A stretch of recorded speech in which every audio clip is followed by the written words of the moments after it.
আজ 9th জানুয়ারি 2026।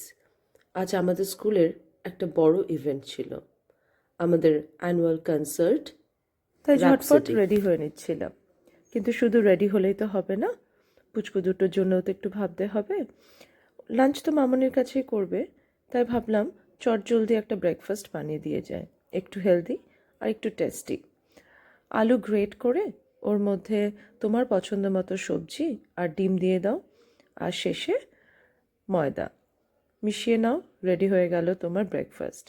এই ডিশটার actual কী নাম আমি ঠিক বলতে পারবো না, বিকজ আমি এটা কোনো একটা ম্যামের কাছ থেকে শিখেছি, বাট খুব টেস্টি। এরপর উপরে উঠে এসে নিজের ব্যাগটা রেডি করে নিলাম।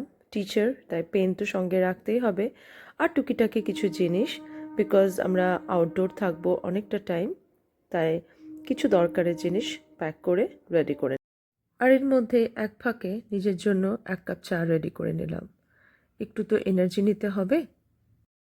এবারে আমাদের ড্রেস কোড ছিল ব্লু, তাই ব্লু শাড়ির সাথে ম্যাচ করে আমার স্টুডেন্টের দেওয়া একটা পার্লের সেট পরে নিলাম। আমার লিভিং রুম আর কিচেনটা যেহেতু নিচে, তাই বারবারই আমাকে উপর নিচ করতে হয়। রেডি হওয়ার পর নিচে চলে এলাম। ব্যাটারটা তো আগেই দেখিয়েছিলাম, রেডি করে রেখেছি। এবার ফাইনালি ফ্রাই প্যানে দিয়ে ভেজে নিলাম। আর হাজব্যান্ডকে বললাম, একটু টেস্ট করো তো দেখি, আমি তোমাকে ক্যামেরাতে নিচ্ছি। যা মুখের এক্সপ্রেশন দিল, আমার ভয়েস ওভার দিতে দিতে আমি তো হাসছি, আর আমার 2 পুচকু পাশে বসে আছে, এই দুটো হাসছে। যাই হোক, সব কিছু শেষ করে চলে এলাম আমাদের ইভেন্টে। আমাদের খুদে যোদ্ধারা রেডি তাদের পারফরমেন্সের জন্য, সঙ্গে আমরা টিচাররাও।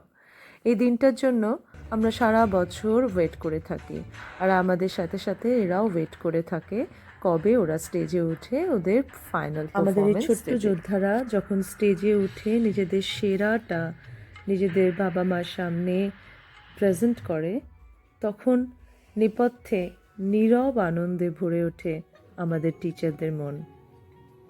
আর এটাই হলো স্টুডেন্ট টিচার রিলেশনশিপ।